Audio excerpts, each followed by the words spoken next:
2019 August రాత్రి 11 గంటల సమయం. 5 యువకులు ఒక అడవిలో టెంట్ వేసుకుని ఉన్నారు. హఠాత్తుగా టెంట్ బయట ఎవరో నడుస్తున్న శబ్దం వినిపించింది. వాళ్ళు బయటకొచ్చి చూస్తే అక్కడ ఎవరూ లేరు. కానీ నేల మీద భారీ పాదముద్రలు కనిపించాయి. మరుసటి రోజు ఉదయం వాళ్లలో ఒకరు కనిపించకుండా పోయారు. శాశ్వతంగా మాయమయ్యారు.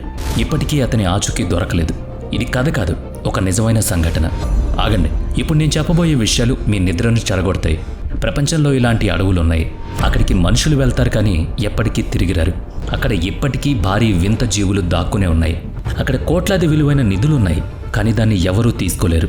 ఎందుకంటే ఆ నిధి దగ్గరికి వెళ్ళిన వాళ్ళు ప్రాణాలతో తిరిగిరారు.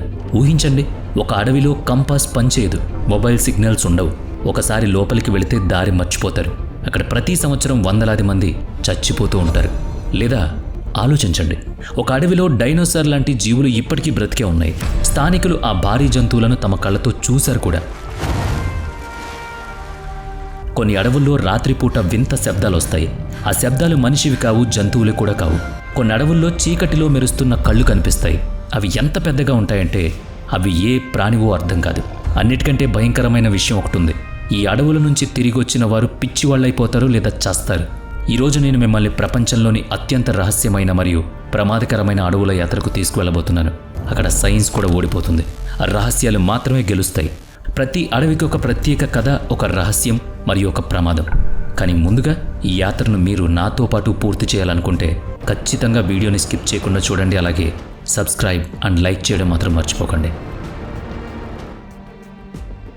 ముందుగా ఆఫ్రికాలోని కాంగో రెయిన్ ఫారెస్ట్. దీన్ని స్థానికులు దెయ్యాల ఇల్లు అని పిలుస్తారు. ఇది ప్రపంచంలోనే 2వ అతిపెద్ద అడవి మరియు అత్యంత ప్రమాదకరమైంది కూడా. 55 లక్షల చదరపు కిలోమీటర్ల విస్తీర్ణంలో ఉన్న ఈ అడవి ఎంత దట్టంగా ఉంటుందంటే పగటిపూట కూడా లోపల చిమ్మ చీకటి. సూర్యకాంతి ఒక్క కిరణం కూడా నేలను తాకదు. ఇక్కడ అతిపెద్ద సమస్య దారి తప్పిపోవడం. అడవి ఎంత దట్టంగా ఉంటుందంటే 5 అడుగులు వేయగానే దారి మర్చిపోతారు. చుట్టూ ఒకేలా చెట్లు పొదలు ఉంటాయి. గుర్తుపట్టడానికి ఏమీ ఉండదు. రాత్రిపూట ఇక్కడ చిక్కుకుంటే అంతే సంగతి. కాంగోలో ప్రపంచంలోని అత్యంత ప్రమాదకరమైన జంతువులు ఉంటాయి. ఇక్కడ 200 కిలోల బరువుండే పర్వత గొరిల్లాలు కూడా ఉంటాయి. అవి కోపంతో మనిషిని కొట్టి చంపుతాయి. ఇక్కడ చిరుతలున్నాయి. అవి ఎంత వేగంగా దాడి చేస్తాయంటే చచ్చే వరకు తెలియదు. అన్నిటికంటే ప్రమాదకరమైన ఆఫ్రికన్ అడవి ఏనుగులు. ఇవి చాలా కోపంతో ఉర్రూతలూగుతూ ఉంటాయి. డజన్ల కొద్దీ తిరుగుతూ ఉంటాయి. కానీ ఇక్కడ అత్యంత రహస్యమైన ఒక కథ ఉంది. స్థానికుల తెగ మొకేలా అనే ఒక భారీ జీవి గురించి చెబుతుంది. వారి ప్రకారం ఇది ఒక పెద్ద బల్లి లాంటి జీవి. దానికి పొడవైన మెడ, తోక ఉంటాయి. అది కాంగో నదుల్లో ఉంటుంది. చాలామంది దీన్ని చూశామని చెప్తారు. 1980వ దశకంలో అమెరికన్ పరిశోధకుడు రాయ్ మెకల్ ఒక బృందంతో కలిసి ఈ జీవిని వెతకడానికి వెళ్ళాడు. స్థానికులందరూ ఒకే కథ చెప్పారు. వాళ్ళు ఒక నదిలో చాలా పెద్ద పాదముద్రలను చూశారు, కానీ ఆ జీవి కనిపించలేదు. అయితే రాత్రిపూట తమకు ఒక వింతైన గాండ్రింపు వినిపించిందని, అది ఏ జంతువుదో తెలియదని చెప్పారు. 2011లో ఒక ఫ్రెంచ్ బృందం కాంగోలోని లోతైన ప్రాంతానికి వెళ్ళింది. అక్కడ వాళ్ళు ఒక గుహను కనుగొన్నారు. అందులో పురాతన చిత్రాలు ఉన్నాయి. ఆ చిత్రాల్లో పెద్ద బల్లుల్లాంటి జీవులున్నాయి. దీన్ని బట్టి వందల సంవత్సరాల క్రితం కూడా ప్రజలు ఇలాంటి జీవులను చూసేవారని అర్థమవుతోంది. ఇప్పటికీ కాంగోలో 70% భాగం ఎవరూ చూడలేదు. అక్కడ రోడ్లు లేవు, గ్రామాలు లేవు, కేవలం అడవి మాత్రమే ఉంది. మనుషులు ఎప్పుడూ చూడని వేల కొత్త జీవజాతులు అక్కడ చాలానే ఉన్నాయని శాస్త్రవేత్తలు నమ్ముతున్నారు. ఎవరికి తెలుసు, బహుశా ఆ మొకేలా జీవి కూడా అక్కడే ఉందేమో. ఇక నెక్స్ట్ వన్, జపాన్లోని ఒకిగహారా అడవి. దీన్ని మరణాల అడవి అని కూడా అంటారు. వింతగా ఉంది కదా. ఇది ఫుజీ పర్వతం అడుగు భాగంలో ఉంది. ప్రపంచంలోని అత్యంత భయానక ప్రదేశాల్లో ఇది కూడా ఒకటి. దీన్ని ఆత్మహత్యల అడవి అని కూడా అంటారు. దీనికి కారణం తెలిస్తే ఒళ్ళు గగురు పొడుస్తుంది. ఈ అడవి ఎంత దట్టంగా ఉంటుందంటే లోపలికి వెళ్ళాక దిక్కు తోచదు. అత్యంత వింతైన విషయం ఏంటి అంటే ఇక్కడ కంపాస్ పనిచేయదు. మీరు విన్నది నిజమే. అయస్కాంత యంత్రాలు ఇక్కడ పూర్తిగా చచ్చుబడతాయి. భూమి కింద ఉన్న అగ్నిపర్వత రాళ్లు అయస్కాంత క్షేత్రాన్ని పాడు చేస్తూ ఉంటాయి. కానీ అత్యంత భయంకరమైన నిజం ఏంటంటే ఇక్కడ ప్రతి సంవత్సరం సగటున 100 మందికి పైగా ఆత్మహత్యలు చేసుకుంటారు. జపాన్ ప్రభుత్వానికి ఇక్కడ ప్రతి సంవత్సరం డజన్ల కొద్దీ శవాలు దొరుకుతాయి. కొన్ని శవాలు నెలల తర్వాత దొరుకుతాయి, మరికొన్ని శవాలు ఎప్పటికీ దొరకవు. అడవి ఎంత దట్టంగా ఉంటుందంటే శవాలు చెట్ల మధ్య దాగిపోతాయి. జపాన్ ప్రభుత్వం ఇక్కడ ప్రత్యేక గస్తీ దళాలు ఏర్పాటు చేసింది. వాళ్ళు అడవిలో క్రమం తప్పకుండా తనిఖీ చేస్తూ ఉంటారు. ఆత్మహత్య చేసుకోవడానికి వచ్చిన వాళ్లను వెతికి కాపాడి పట్టుకుంటారు. కొన్నిసార్లు వాళ్ళు సమయానికి కాపాడలేకపోతే శవాలు కూడా కనుమరుగవుతాయి. అవి వేరే వాళ్లను కూడా తమ వైపు లాక్కుంటాయి. రాత్రిపూట ఇక్కడ భయంకరమైన అరుపులు, ఏవో అలజళ్ళు. 2010లో రాబ్ గిబ్సన్ అనే అమెరికన్ ఫోటోగ్రాఫర్ ఒక పని మీద అక్కడికి వెళ్ళాడు. అడవిలో వింతైన శబ్దం ఉందని అతను చెప్పాడు. పక్షులు అరవవు, జంతువులు కనిపించవు, కేవలం భయంకరమైన నిశ్శబ్దం మాత్రమే. ఎవరో తను చూస్తున్నట్లు అనిపించిందని, వెనక్కి తిరిగి చూస్తే ఎవరూ లేరని చెప్పాడు. అక్కడ ఏదో తేడాగా ఉందని భయపడి అక్కడి నుంచి వచ్చేశాడు. ఇక నెక్స్ట్ వన్, ఆస్ట్రేలియాలోని డెయిన్ట్రీ రెయిన్ ఫారెస్ట్. ఇది ప్రపంచంలోనే అత్యంత పురాతనమైన అడవిగా పరిగణించబడుతుంది. దీని వయస్సు 18 కోట్ల సంవత్సరాలు. అవును, 18 కోట్ల ఏళ్లు. అంటే మనుషులు పుట్టక ముందు భారీ బల్లులు ఉన్న కాలం నాటి అడవి ఇది. క్షీరదాలు కూడా సరిగ్గా అభివృద్ధి చెందని కాలం. ఇక్కడ గింపి అనే ఒక చెట్టు ఉంది. దీన్ని తాకితే చావును పలకరించినట్టే. ఈ చెట్టు ఆకుల మీద కంటికి కనిపించని సన్నని ముళ్ళుంటుంది. అవి చర్మంలోకి గుచ్చుకుంటే భరించలేనంత నొప్పి. 1960లో ఒక ఆస్ట్రేలియన్ అధికారి పొరపాటున ఈ చెట్టుని తాకాడు. ఆ నొప్పి వల్ల పిచ్చోడైపోయాడు. 2 సంవత్సరాల పాటు ఆ నొప్పి అలాగే ఉంది. రాత్రిపూట నిద్ర కూడా పట్టేది కాదు. ఆ నొప్పి భరించలేక చనిపోవడం మేలనుకున్నాడు. ఇక్కడ కసోవరి అనే పక్షి ఉంది. ఇది ప్రపంచంలోనే అత్యంత ప్రమాదకరమైన పక్షి. ఇది 6 అడుగుల ఎత్తుంటుంది. దీని కాళ్లకు పదునైన గోళ్లుంటాయి. అవి ఒక్క వేలుతో మనిషిని ఇట్టే చంపగలవు. ఇక్కడ పాముల్లో కూడా చాలా ప్రమాదకరమైన రకాలున్నాయి. ముఖ్యంగా తైపాన్ అనే పాము విషం ప్రపంచంలోనే అత్యంత వేగంగా మనిషిని చంపేస్తుంది, కేవలం 45 సెకండ్లు.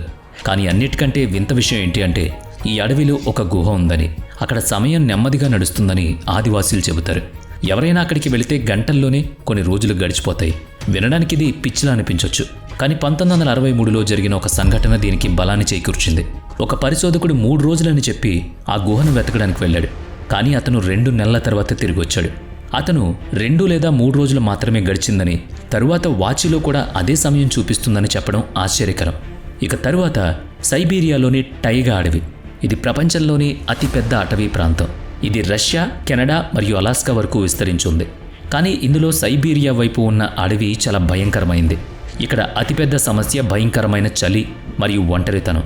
చలికాలంలో ఇక్కడ ఉష్ణోగ్రత -60 డిగ్రీల వరకు పడిపోతుంది. అంత చలిలో సరైన రక్షణ లేకపోతే చర్మం నిమిషాల్లో గడ్డకడుతుంది.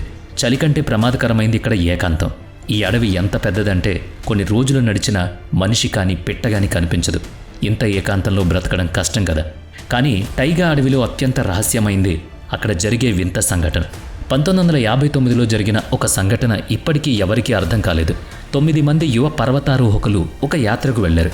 వాళ్ళంతా అనుభవం ఉన్నవాళ్లే, పూర్తిగా సిద్ధమై వెళ్లారు. అని వాళ్ళు ఎప్పటికీ తిరిగి రాలేదు. 3 వారాల తర్వాత వాళ్ల కోసం వెతికినప్పుడు భయానకమైన దృశ్యం. వాళ్ల టెంట్ లోపల నుంచి చింపేసింది. వాళ్ళు ప్రాణభయంతో బయటకు పరిగెత్తినట్లుంది. బయట భయంకరమైన చలి ఉన్నా కొందరి శవాలు బట్టలు లేకుండా ఉన్నాయి. వాళ్ళ శరీరాల మీద తీవ్రమైన గాయాలున్నాయి, కానీ బయట నుంచి దాడి జరిగిన ఆనవాళ్లు లేవు. అన్నిటికంటే వింతగా వాళ్ళ బట్టల మీద రేడియేషన్ ఆనవాళ్లున్నాయి. ఆ రాత్రి అక్కడ ఏం జరిగిందో ఇప్పటికీ ఎవరికీ తెలియదు. ఇక తరువాత జర్మనీలోని నల్లని అడవి, బ్లాక్ ఫారెస్ట్. దీని పేరు వింటేనే కొంచెం గజిబిజిగా ఉంది కదా. ఈ అడవి ఎంత దట్టంగా ఉంటుందంటే పగటి పూట కూడా చిమ్మ చీకటి. అందుకే దీన్ని బ్లాక్ ఫారెస్ట్ అంటారు. మధ్య యుగంలో ఇక్కడ చాలామంది మంత్రగత్తెలు ఉండేవాళ్ళు. ఆ చనిపోయిన వారి ఆత్మలు ఇప్పటికీ అక్కడే ఉన్నాయట. స్థానిక కథల ప్రకారం ఇందులో ఒక జలకన్య కూడా ఉంటుంది. ఆమె మనుషులని తన వైపు లాక్కుంటుంది. చాలామంది ఒక అందమైన స్త్రీని నీటిలో చూశామని చెప్తూ ఉంటారు, కానీ దగ్గరికి వెళితే అక్కడ ఎవరూ కనిపించరు. ఇప్పటికీ ఈ అడవిలోని కొన్ని ప్రాంతాల్లో వింత విషయాలు జరుగుతూ ఉంటాయి. ఇక తరువాత వరుసలో మడగాస్కర్ అడవులు. ఇది ఆఫ్రికా దగ్గర ఉన్న ఒక ద్వీప దేశం. ఇది లక్షల సంవత్సరాల క్రితం ఆఫ్రికా నుంచి విడిపోయింది. అందువల్ల ఇక్కడ జంతువులు, మొక్కలు ప్రపంచంలో మరెక్కడా దొరకవు. ఇక్కడ 90% జీవజాతులు కేవలం ఇక్కడ మాత్రమే మనం చూడగలుగుతాం. ఇక్కడ మీ ఊహకు కూడా అందని జీవులున్నాయి. ఫోసా అనే వింత జీవి ఉంది. ఇది పిల్లిలా కనిపిస్తుంది, కానీ సింహంలా వేటాడుతుంది. ఇది మడగాస్కర్లో అతిపెద్ద వేటగాడు. కానీ ఇక్కడ అత్యంత రహస్యమైంది ఒక కథ. మడగాస్కర్ ప్రజలు మనుషులని తినే చెట్టు గురించి చెబుతారు. అది ఒక భారీ చెట్టు అని, అది మనుషుల్ని తినేస్తుంది అంటారు. 1878లో కార్ల్ లిచ్ అనే జర్మన్ పరిశోధకుడు తన చెట్టును చూశానని చెప్పాడు. ఆ చెట్టు కొమ్మలు మనిషిని చుట్టుముట్టి తినేస్తూ ఉంటాయని రాశాడు. మడగాస్కర్ అడవుల్లో ఐ అనే ఒక రకమైన కోతి ఉంటుంది. ఇది చూడ్డానికి చాలా భయంకరంగా ఉంటుంది. దీని పెద్ద కళ్ళు, సన్నని వేళ్లు, వింత శబ్దం స్థానికులను భయపెడుతూ ఉంటుంది. ఇది ఎవరిపైకైనా వేలు చూపిస్తే వాళ్ళు చనిపోతారని, వాళ్ళకి చెడు జరుగుతుందని నమ్మకం. ఇక తరువాత వరుసలో ప్రపంచంలోనే అతిపెద్ద అత్యంత రహస్యమైన అమెజాన్ రెయిన్ ఫారెస్ట్. 55 లక్షల చదరపు కిలోమీటర్ల విస్తీర్ణంలో, మొత్తం ప్రపంచానికే ఊపిరితిత్తులు అని పిలువబడే ఈ విస్తీర్ణంలో ఉన్న ఈ అడవి ఒక దేశమైతే అది ప్రపంచంలోనే 9వ అతిపెద్ద దేశం అయ్యేది. కానీ భయానక విషయం ఏంటి అంటే దీంట్లో 90% భాగం ఇప్పటికీ ఎవరూ చూడలేదు. అమెజాన్లో ఇప్పటికీ బయట ప్రపంచంతో సంబంధం లేని అనేక మంది మనుషులు అంటే ఆదివాసీల తెగలున్నాయి. 2008లో బ్రెజిల్ ప్రభుత్వం విమానం నుంచి తీసిన ఫోటోలో అడవి లోపల ఒక తెగ కనిపించింది. వాళ్ళు విమానం మీద బాణాలు వేయడానికి ప్రయత్నించారు. కానీ మనుషుల కంటే ప్రమాదకరమైనవి జంతువులు. అక్కడ మనుషులను మింగేసే పాములుంటాయి, ముట్టుకోగానే చంపేసే సాలీళ్లుంటాయి, తాకకుండానే వాటి గాలితో చంపేసే చెట్లు కూడా ఉంటాయి. అందుకే అమెజాన్ ఫారెస్ట్కి వెళ్లడం దాదాపుగా అందరికీ సాధ్యం కాదు. 2020లో ఒక అమెరికన్ బృందం పురాతన శిథిలాలను వెతకడానికి అమెజాన్ లోపలికి వెళ్ళింది. వాళ్ళు 3 తిరిగి రాలేదు. వాళ్ళ కోసం వెతికినా ఆచూకీ లేదు. రకరకాల శబ్దాలు, రాత్రిపూట ఇక్కడ వింత రోదనలు. ఆ శబ్దాలు ఏ జంతువువి కావు. కొంతమంది రాత్రిపూట దూరం నుంచి మెరుస్తున్న పెద్ద కళ్ళను కూడా చూశారు. ఇలాంటి వేటికి అక్కడ సమాధానాలు దొరకవు. ఎందుకంటే అది అమెజాన్ ఫారెస్ట్. 3వ స్థానంలో ఉంది బోర్నియో ద్వీపం. ఇది ప్రపంచంలోనే 3వ అతిపెద్ద ద్వీపం. ఇక్కడ అడవి వయసు 140 లక్షల సంవత్సరాలు. ఇక్కడ ఉండే జీవులు మరెక్కడ కనిపించవు, చూడలేం కూడా. ఇక్కడ పరిష్కరించలేని రహస్యాలు కూడా ఉంటాయి. బోర్నియోలో రఫెల్సియా అనే ప్రపంచంలోనే అతిపెద్ద పువ్వు పూస్తుంది. ఇది 1 మీటర్ వెడల్పు ఉంటుంది. వింత విషయం ఏంటంటే దీని వాసన కుళ్ళిన మాంసం లాంటి వాసన వెదజల్లుతుంది. ఇది ఒక మగ ఒరాంగుటాన్ బలం 5 మనుషుల బలంతో సమానంగా ఉంటుంది. ఈ అడవిలో కోపం వస్తే అది చాలా ప్రమాదకరం. ఎంతమందినైనా ఒక్క గుద్దుకే చంపేస్తుంది. ఇక 2వ స్థానంలో మధ్య ఆఫ్రికాలోని చిత్తడి అడవులు. ఇవి కాంగో బేసిన్లో ఒక భాగం. ఇక్కడికి వెళ్ళడానికి ఎవరూ సాహసించరు. ఇక్కడ నేల చిత్తడితో, నీటితో నిండుంటుంది. ఇక్కడ అతిపెద్ద సమస్య బురద. ఇది సాధారణ బురద కాదు. ఒకసారి ఇందులో చిక్కుకుంటే బయటికి రావడం అసాధ్యం. ఎంత ప్రయత్నిస్తే అంత లోపలికి కూరుకుపోతాం. ప్రతి సంవత్సరం చాలామంది ఇందులో చిక్కుకుని చనిపోతున్నారు. ఇక ఇక్కడ గోలియత్ అనే కప్ప ఉంటుంది. ఇది ప్రపంచంలోనే అతిపెద్ద కప్ప. 3 కిలోల బరువు, 30 సెంటీమీటర్ల పొడవు ఉంటుంది. ఇక్కడ నైల్ మొసళ్ళు నీటిలో దాక్కుని అకస్మాత్తుగా దాడి చేస్తాయి. ఎంతో ప్రమాదకరం. 2014లో పరిశోధనకు వెళ్లిన ఒక బృందంలోని 2 స్పృహ తప్పి పడిపోయారు. వాళ్ళకి ఏం జరిగిందో గుర్తులేదు. ఇప్పటికీ అడవిలో చాలా భాగం ఎవరూ చూడలేంది. ఇక ఇప్పుడు అన్నిటికంటే మొదటి స్థానం నెంబర్ 1 ప్రపంచంలోని అత్యంత ప్రమాదకరమైన నార్త్ సెంటినల్ ద్వీపం అడవి. ఇది భారతదేశంలోని అండమాన్ నికోబార్ దీవుల్లో ఉంది. ఇది సాధారణ అడవి కాదు. ఇక్కడికి వెళ్లడం చట్టవిరుద్ధం. వెళ్లిన వాళ్ళు ప్రాణాలతో రావడం కళ. ఇక్కడ సెంటినలీస్ అనే తెగ నివసిస్తుంది.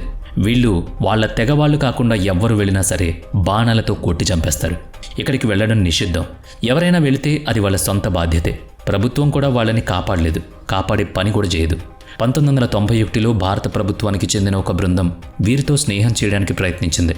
వాళ్ళు కొబ్బరికాయలు, ఇతర బహుమతులు తీసుకువెళ్లారు. మొదట్లో సెంటినలీస్ ప్రజలు ఆ బహుమతులు తీసుకున్నారు. కానీ కొద్దిసేపటి తర్వాత వాళ్ళు మళ్లీ దాడి చేయడం మొదలుపెట్టారు. దీంతో ప్రభుత్వం ఆ ప్రయత్నం ఆపేసింది. అక్కడ అసలు రహస్యం ఏంటంటే వీరి జనాభా ఎంత, వీళ్ళు ఎలా బ్రతుకుతున్నారు, వీళ్ళ భాష ఏంటి ఎవ్వరికీ తెలియదు. ఇక్కడ 50 నుంచి 150 మంది ఉంటారని ఒక అంచనా. వీళ్ళు వేటాడి చేపలు పట్టి పండ్లు తిని బ్రతుకుతారు. ఇక 2004లో సునామీ వచ్చినప్పుడు సెంటినలీస్ ప్రజలు చనిపోయి ఉంటారని అందరూ అనుకున్నారు. కానీ భారత నౌకాదళం హెలికాప్టర్ ద్వారా చూసినప్పుడు కొంతమంది సముద్ర తీరంలో నిలబడి హెలికాప్టర్ వైపు బాణాలు వేయడం చూశారు. అంటే వాళ్ళు ఇంకా బ్రతికే ఉన్నారు. వీళ్ళు 60,000 ఏళ్లుగా ఈ దీవులో ఉంటున్నారని శాస్త్రవేత్తలు అంచనా వేస్తున్నారు. వీడియో నచ్చితే లైక్ చేయండి, షేర్ చేయండి. ఇప్పటి వరకు మన ఛానల్ని సబ్స్క్రైబ్ చేయనట్లయితే ఇప్పుడే సబ్స్క్రైబ్ చేసుకుని పక్కనే ఉన్న బెల్ ఐకాన్పై క్లిక్ చేయండి. నెక్స్ట్ వీడియోలో మళ్ళీ కలుద్దాం. Thanks for watching.